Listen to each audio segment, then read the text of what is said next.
Je suis là par devoir constitutionnel. J'ai été élu par les habitants de Goma. J'ai le devoir de venir rendre compte. Je suis parti en janvier. Il est vrai que j'ai été là en mars pour une mission parlementaire et tout dernièrement, je suis passé par ici en allant à Beni. Mais j'avais l'obligation, dans le cadre de ces vacances, de venir effectivement dire au peuple qu'est-ce qui s'est passé pendant tous ces 7-8 mois à l'Assemblée et écouter également que veut le peuple, qu'est-ce que je dois faire, quel est le cahier de charges qui m'est donné pour la session budgétaire qui doit commencer d'ici le 15 septembre. Nous pouvons avoir une synthèse de ce que vous avez fait pendant les mois passés à l'Assemblée nationale. La synthèse, c'est que d'abord, il faut dire ouvertement au peuple que la lutte doit continuer. J'ai participé au combat pour introduire des amendements pouvant renforcer les contrôles parlementaires dans le règlement d'ordre intérieur de notre Assemblée nationale. Eh bien, la majorité mécanique qui a pris en otage l'Assemblée a rejeté toutes les initiatives. Deux amendements majeurs. Le premier, nous avons proposé que l'on interdise désormais la pratique du retrait des signatures sur les motions de contrôle. Et je suis au regret de vous dire que les amis de la coalition FCC-CACH ont décidé de rejeter cet amendement. C'est-à-dire pour eux, ils vont continuer à se faire corrompre, à retirer les signatures sur les motions.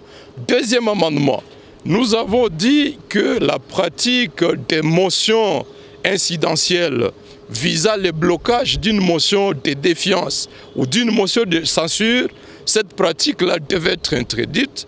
C'est-à-dire, si par exemple 50 députés ont signé une motion de contrôle contre un ministre, il ne faudrait plus qu'une motion incidentielle vienne bloquer le débat autour de la première motion, que le débat aille jusqu'au bout et que si la majorité mécanique voudrait sauver un ministre voleur, qu'il le manifeste par le vote.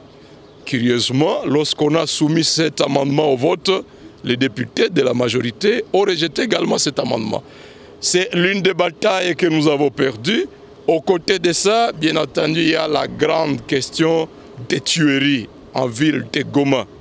Du 5 février au 31 au 1er août, nous avons enregistré plus de 70 cas d'assassinat. Le 6 mars, j'avais pris la parole par motion pour fait d'actualité à la plénière de l'Assemblée. Le bureau provisoire de l'Assemblée avait été attentif, avait dépêché une mission parlementaire de 8 députés à Goma, dont j'étais le rapporteur. Nous avons déposé le rapport, nous avons formulé des recommandations pouvant améliorer les conditions sécuritaires. Fort malheureusement, et j'ai dénoncé cela dans ma dernière lettre adressée à Mme Janine, le bureau de l'Assemblée nationale n'a jamais voulu travailler dans le sens de la mise en œuvre de ces recommandations. Il y a, enfin, on aura le temps de parler, la question de tuerie à Beni, qui ne nous laisse pas tranquilles. Également la question de kidnapping à territoire de Rutshuru et à Goma également. Depuis le mois de juin, nous avons instauré un système, un programme de réunion tous les 15 jours avec l'état-major général et les ministres de la Défense. C'est dans ce cadre-là que l'état-major général s'est engagé à instruire les maisons de télécommunications pour commencer à les contraindre à une collaboration utile à vue de traquer les auteurs des cas de kidnapping. Et c'est dans ce cadre que nous sommes partis en mission de 10 jours à territoire de Beni. Nous avons été à Oicha, nous avons été à Nobili, à Mutonga, à Boulongo et à Beniville avec l'état-major général, le général Mbala, avec tout le staff du haut commandement militaire, parce que nous leur avons posé des questions pertinentes telles que la population nous le disait. Pourquoi les gens sont tués à Beni, à quelques mètres de position des FARDC? Pourquoi les FARDC n'attaquent pas les ALTEF? Et donc nous sommes allés à Beni dans le cadre de cette mission-là. Nous continuons le suivi pour que la paix revienne dans cette partie de la République. Le gouvernement Ilunga Ilukamba a été investi sans vous. les députés de l'opposition. Mais qu'est-ce qui ne va pas dans ces programmes du gouvernement, honorable? Y a-t-il un programme de gouvernement? Lisez tous les programmes et vous allez même vous rendre compte que la gratuité de l'enseignement lancé comme propagande ne figure nulle part dans ce programme. Dans ce programme, aucune mention du drame humanitaire, les cas de déplacés internes au Nord Kivu, des millions de réfugiés au Nord Kivu, aucune mention. Et pire, sur le plan de la forme, M. Ilukamba nous a présenté 16 pages de ce qu'il appelle lui-même le résumé du programme. C'est dire que le programme lui-même n'est pas connu, il nous a amené le résumé. Or, la Constitution dit que nous devons adopter le programme, pas le résumé du programme. Mais comme si cela ne suffisait pas, lors de la présentation de ces 36 pages, nous nous sommes rendus compte qu'il voulait s'amuser avec nous. Mais au-delà de ça, le bureau de l'Assemblée a pris en otage l'Assemblée. Le règlement intérieur dit que chaque groupe parlementaire doit disposer d'au moins 30 minutes pour intervenir au sujet du programme du gouvernement. Madame Janine, avec tous les bureaux FCCK, s'arrange pour nous imposer 11 minutes par groupe parlementaire.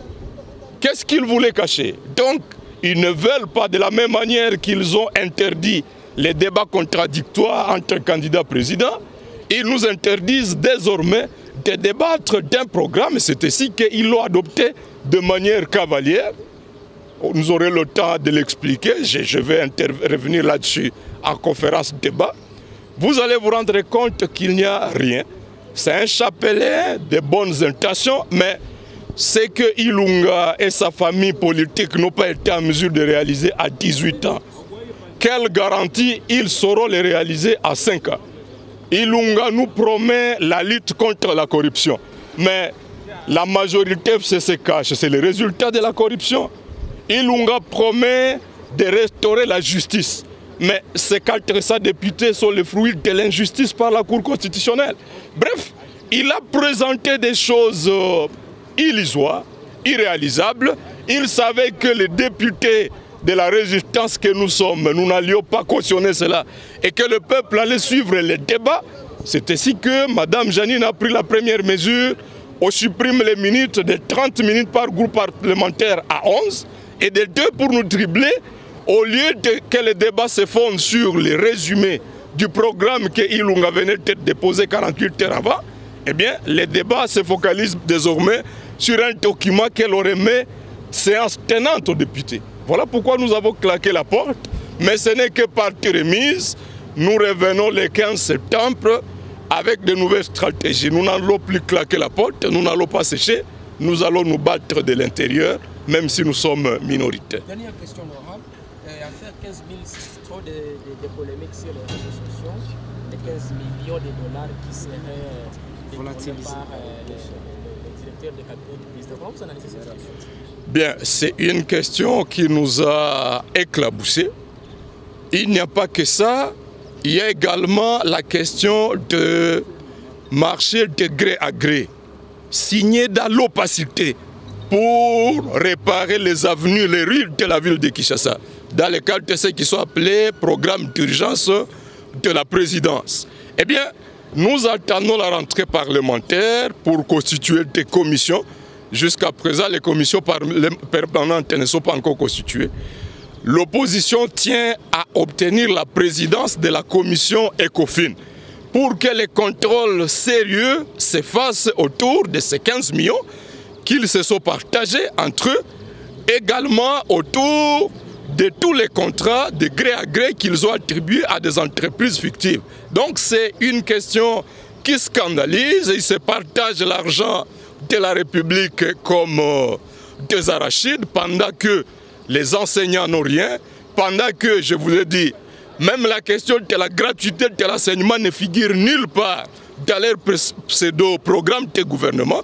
Donc nous allons nous saisir de cette question dès la rentrée parlementaire prochaine à vue d'un contrôle rigoureux. Merci beaucoup. C'est moi qui